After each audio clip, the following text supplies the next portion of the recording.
guys, welcome to my channel. I am Unicorn Princess and today we are going to study chapter 1 history, how, when and where of NCERT book.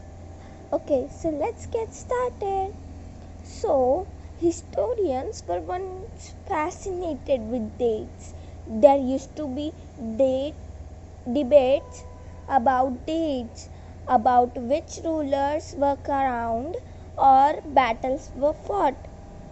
History was in common sense synonymous with dates. History is also certainly about changes that occur over time, how things were in past and how things have changed. And in living world, we do not always ask historical questions of what we see around us. We take things for granted and the one we inhabit. But most of us has moments of wonder about curious, and we ask questions that are historicals, like watching our mother or dad drinking tea. We often ask that how was tea created, when was it created, who created it, and where was it created. So these are some historical questions usually asked by us. It is actually incorrect to fix a precise date to process the happening that happened over a period of time. For example, if we say that the British rule was established one fine day, that is not possible because we all know that it took a period of time to establish it. And history was an account of battles and big events. It was about rulers and their policies. Historians wrote about the year king was crowned, the year he married, the year he had a child, the year the next ruler succeeded the throne, and that's why we use history with a string of dates. Now, historians write about a host of other issues and other questions. They look at how people earned their livelihood, how they produced and ate, how cities developed and markets came up, how kingdoms were found and new ideas spread. Which dates? Dates are not important on their own. They become vital because we focus on a particular set of dates as important. If we focus on study changes, if we begin to look at new issues, a new set of dates will appear significant. Consider an example. In the histories written by British historians, the rule of each Governor General was important. This began with the first Governor General, Warren Hastings, in the year 1773, and the last Viceroy, Lord Mountbatten. In separate chapters, we read deeds about other Hastings like Walensee, Bentinck, Dalhousie, Canning, Lawrence, Lytton, Ripon, Curzon, Harding, Irwin, etc. It was seemingly never-ending succession of governor-generals and viceroys. All the dates in history books were linked to these personalities. The chronology of their lives was marked the different chapters of history India. When we write history or a story, we divide it into chapters. Why do we do this? To give each chapter some coherence. It is to tell a story in a way that it makes some sense and can be followed. The activities of Indians simply do not fit. They have no space. Clearly, we need another format for our history. This would mean that the old dates would no longer have its significance they had earlier. A new set of dates will become more important for us to know. How do we periodize? In 1817, James Mill, a Scottish economist and a political philosopher, published a 3-volume work, A History of British India. In this, he divided Indian history into 3 periods: Hindu, Muslim, British. This periodization came to be widely accepted. Why do we try and divide history into periods? We do so in an attempt to capture the characteristics of a time, its central features as they appear to us.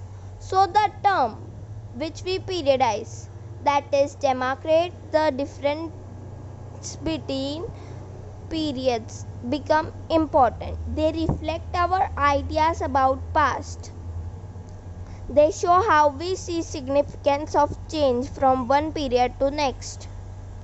Mill thought that all Asian societies were at lower level of civilization than Europe.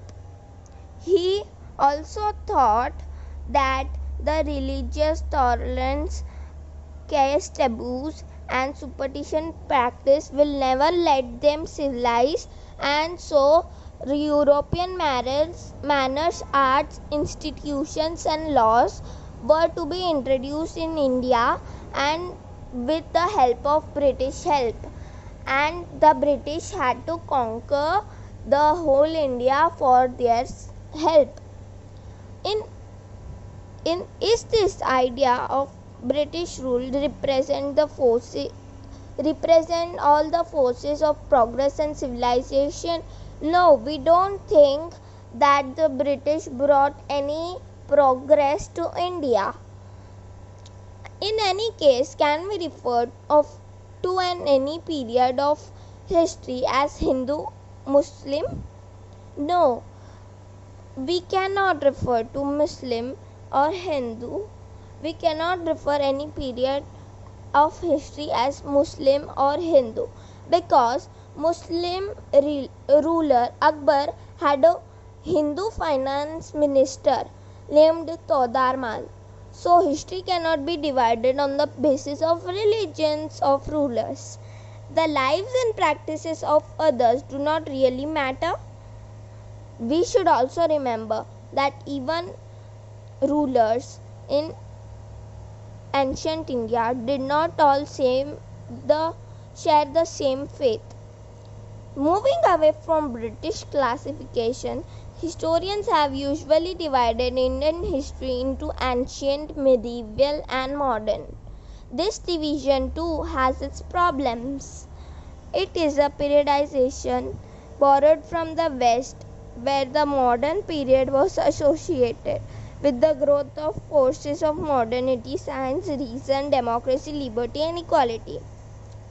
Medieval is the term used to describe a society where all these features of modern society did not exist, and ancient is to represent that the point of time where the civilization of India started.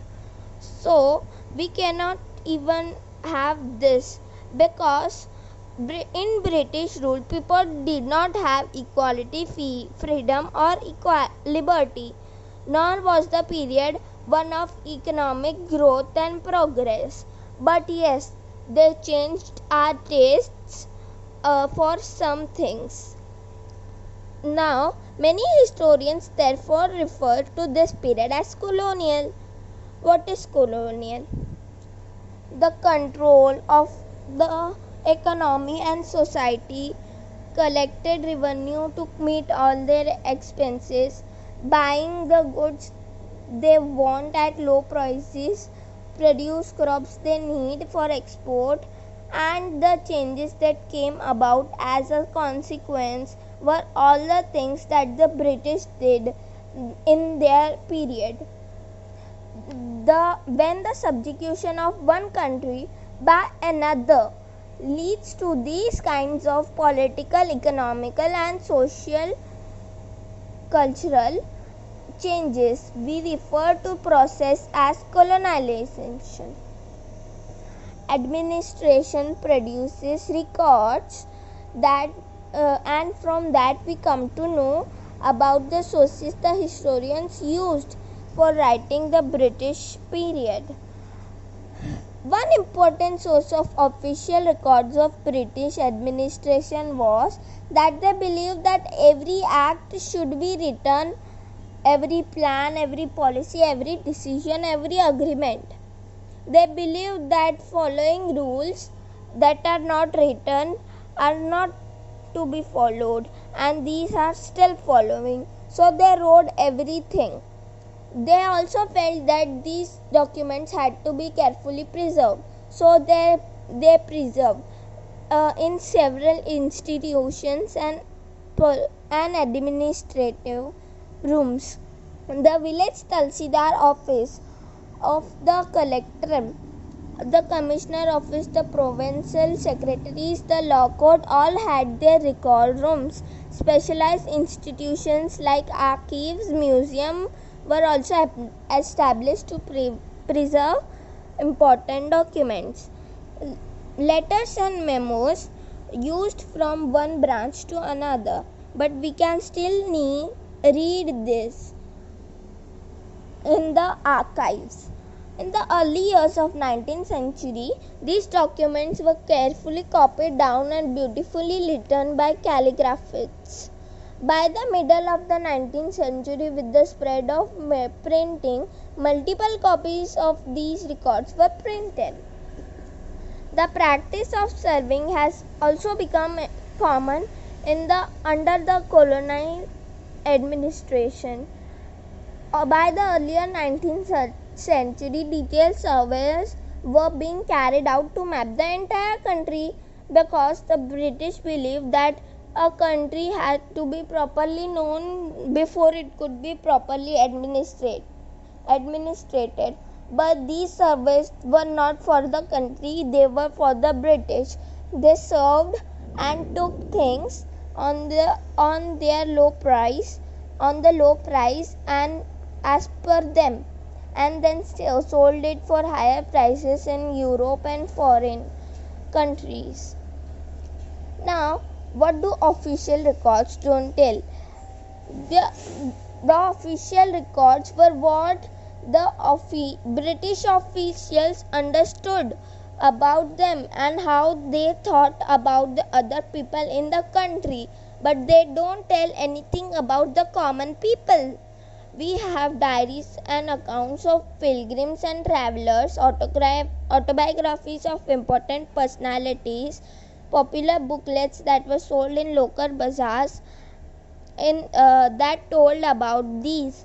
But these were also not such informative, because the poor on the streets, the tribals, the peasants, how do we get to know their feelings and thoughts about these administrations? For these, a little bit of effort is needed. We will get to know in the coming chapters about these. For now, thank you guys. Please like, share and subscribe my channel. Guys, I wanted to say this too. See, under the figures there are some lines written, like take figure 4. The National Archives of India came up in the 1920s.